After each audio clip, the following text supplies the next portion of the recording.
I think what's really great about this game, and what I'm excited about in regards to this game, is that it's sort of telling the story of Spyro from the beginning. He's actually a small purple dragon that is raised by dragonflies. He doesn't realize he's a dragon. And within the story, as the story progresses, he learns of his true self, where he comes from. You know, that there are these elders, these kind of guardian giant dragons, and that he's one of this ilk. And throughout the game, he starts to learn more about what he's capable of as well.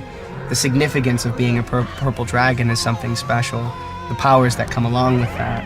And what's really cool as a player, I think, is that you get to learn these different attributes throughout and use them in different ways, such as breathing fire, which is kind of typical to dragons, or breathing ice or electricity, and these things just kind of come throughout the game, and it's a really, really interesting story-based game that I think is quite immersive, which is cool.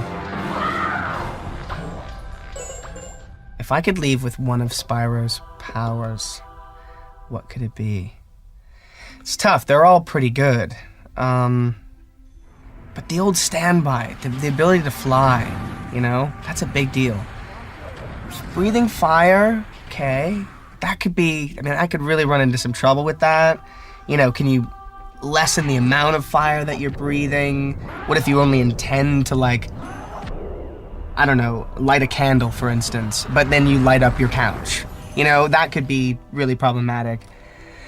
Electricity could be good, because you could probably infuse something with power, but then how do you know, like, how much power to infuse it with? Like, how many amps it takes? And if you go overboard and then you burn out all of your electricity, that'd be bad. Ice could be good, but then I could see that being extremely dangerous as well. I mean, all of these things I think you'd have to learn how to regulate, because you could freeze yourself, you could, I don't know, I think there's a lot of,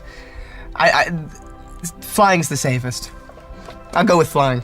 I mean, he's a character that sort of starts out entering into a world that he's unfamiliar with and taking aboard something that is kind of quite massive. It's not dissimilar from a journey that I'd taken before as someone who is embarking on something that is sort of bigger than they could conceive of, or bigger than them. I came in to do this session today, and I was told that I didn't know who the rest of the cast were, and I came in and I was told that Gary Oldman did the voice of Ignitus.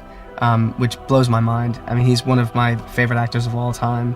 A true chameleon, someone that you can't really peg, has done every kind of voice, character imaginable. I mean that my time for heroics is past, but with your help, we might be able to beat Cinder.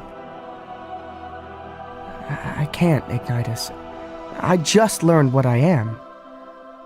You can, Spyro. You can. You are a purple dragon, a very special creature.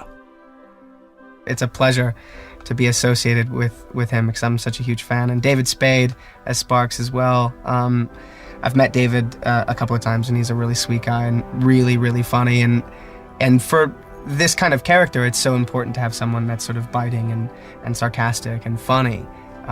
Sparks is definitely all those things, and David Spade's perfect for that. Spyro, can you hear me? Are you okay, buddy? Hey, listen, forget about those cracks I made about your fatness and your being purple and stupid and fat.